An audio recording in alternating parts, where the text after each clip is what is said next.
what time it was, the lights were low. Oh, oh, I leaned back on my radio. Oh, oh, some cat was laying down some rock and roll, not a soul said.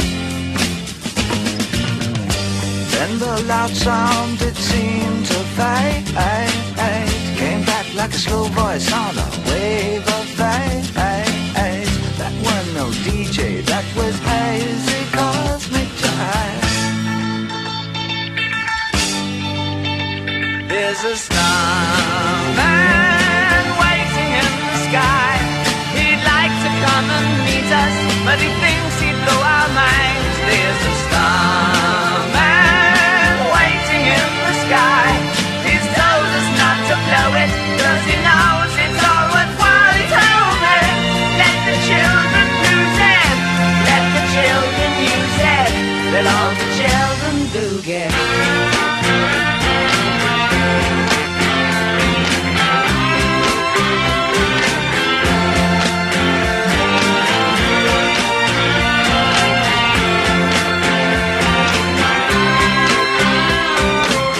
Alam ko yung sinasabi nyo, bakit mag-isa lang siya? Hindi siya mag-isa. Pupuntahan niya nga yung mga kasama niya eh. Pero bakit di niya kasama?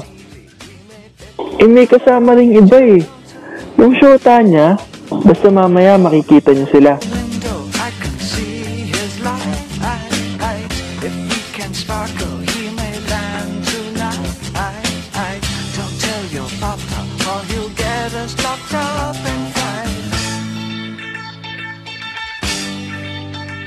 There's a starman waiting in the sky. He'd like to come and meet us, but he thinks he'd blow our minds. There's a starman waiting in the sky.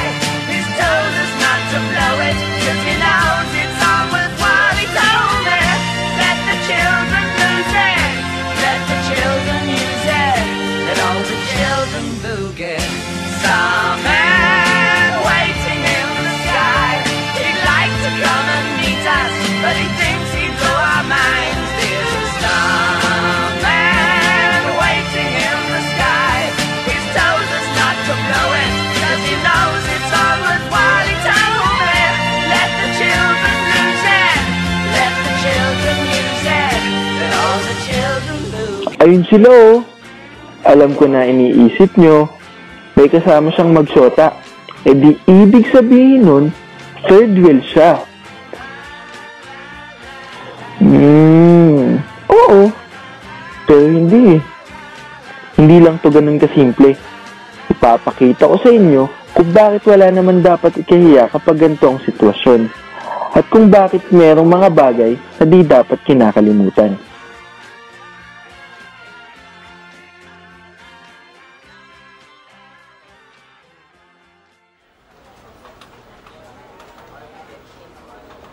Ayaw nga pala, yung lalaking sinusundan natin kanina, siya si Paulo. Tsaka yung isang lalaki, yun yung si Felix, yung kaibigan niya. Matagal na silang magkakilala, mahilig din silang dalawa maglaro mula nung bata. Hanggang ngayon, lahat-lahat nilalaro nila. Tsaka si Felix lagi yung pinapansin ng mga babae, kahit nung bata pa sila. Pero Gino naman pinapansin, kasi puro laro nga lang talaga. Pero mayroong isang babae na talagang tumatak sa buhay niya.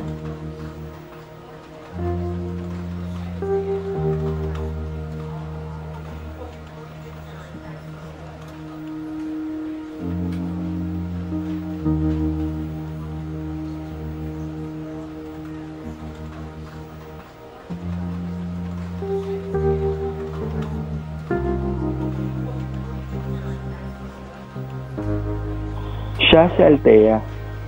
Mahilig siyang maglaro.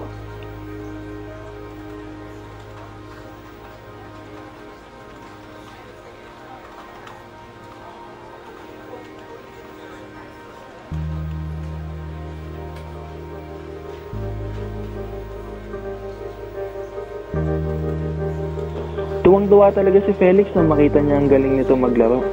Lalo na nung natalo siya. Mula noon, lagi na siyang sumasama sa kanilang dalawa.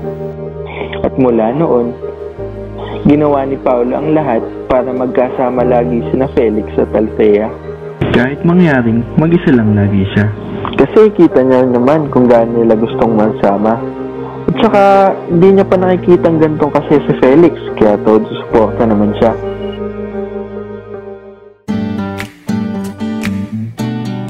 Siyempre, naging sila. Nakita niyo naman kanina, di ba? Magkasama sila. At dahil naging sila, siyempre, hindi may iwasan yung mga date. At siyempre, hindi may iwasang makasama si Paulo. Kahit sabihin niyang silang dalawa na lang, todo yaya naman silang dalawa sa kanya. Ayaw naman niyang manira ng araw, kaya siyempre, sumasama na rin siya. Sayang din naman ang forma, lagi lang namang may sisingit sa tuwing tayo'y magkasama. Bakit pa kailangan ng rosas kung marami namang mag-aalay sa'yo?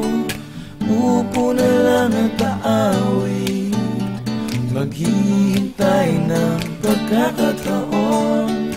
Hahayaan na lang silang magkandara pa naman ligaw sa'yo. Idadaan na lang kita sa awitin kong ito, sabay ang tugtog ng gitara. Dito na nga kayo medyo tama. Oo, parang third wheel na nga siya.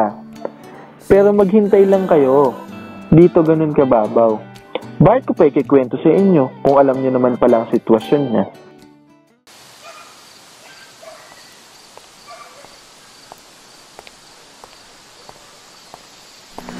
Pre, hindi ka ba nabobore? Hindi pa naman. Sanay na ako pare. Halos araw-araw niyo ako kasama. Sabagay. Pala, mamaya laro tayo. Gago pre, may plates pa akong tatapusin. Yung sa'yo ba tapos na? Hindi pa nga eh. Pero mamaya, pagka-atin ko Althea.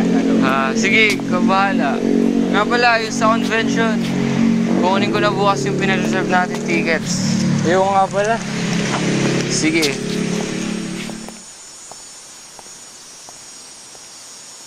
Yun ang di alam ni Paulo.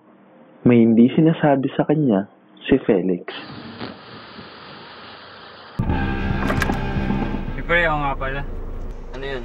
Hindi ako makasama sa convention. Ha? O ba't naman? Party kasing pupuntan si Althea eh. Tapos pinapasama niya ako. Tapos pupunta ka? Tingin ko. Pre, tigal na natin plano to eh. Oo nga, alam ko pero gusto talaga kasama ni Althea eh. Sensya na. Ano ba yan? Pre, sorry talaga. Gusto ko talaga pumunta eh. Di, sige. Ha? Pre, una na ako. Sabi na lang kay Althea. Pre, teka lang. Siyempre, ito yung parte ng story natin kung saan nag-iiwasan at malungkot ang ating mga bida.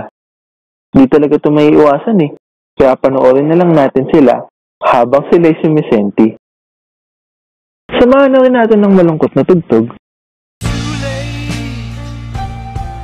My time has come, sent shivers down my spine, body's aching all the time. Goodbye everybody, I've got to go, gotta leave you all behind and face the truth. Mama,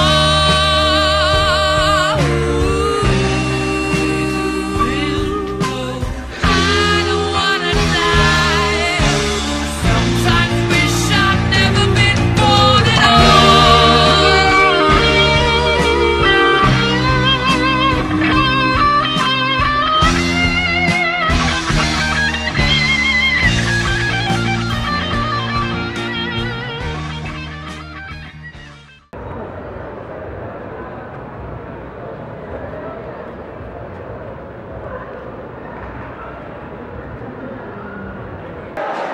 Hey pre, Uy pre, forma ngayon ah. punta ako sa convention eh.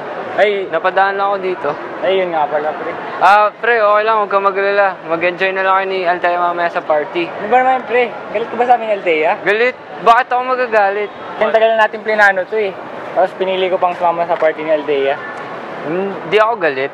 Medyo na bad trip lang ako. Mag-isa ako doon, maraming tao, mga ganun.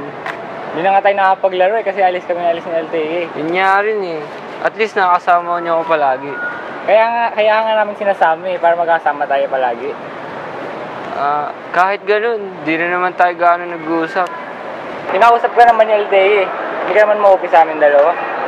Pero pre, sasama ka ba? Matagal na natin planado na to. Oh.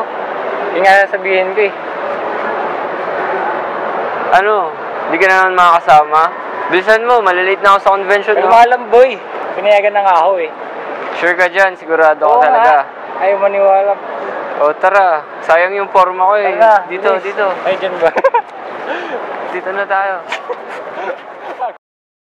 Kung kulang pa yung napakagaling na pag-arte ng mga bida sa'yo, ito ang gusto sana naming sabihin.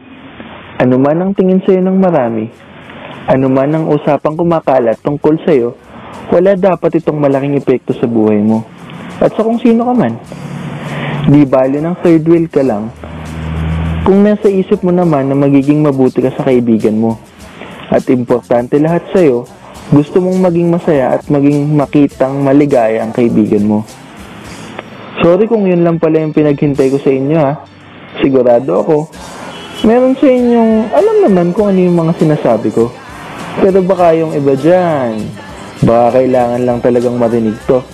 Huwag natin kakalimutan ang dahilan kung bakit natin ginagawa ang ginagawa natin ngayon. Kahit ano man ito, at kahit sino man ito.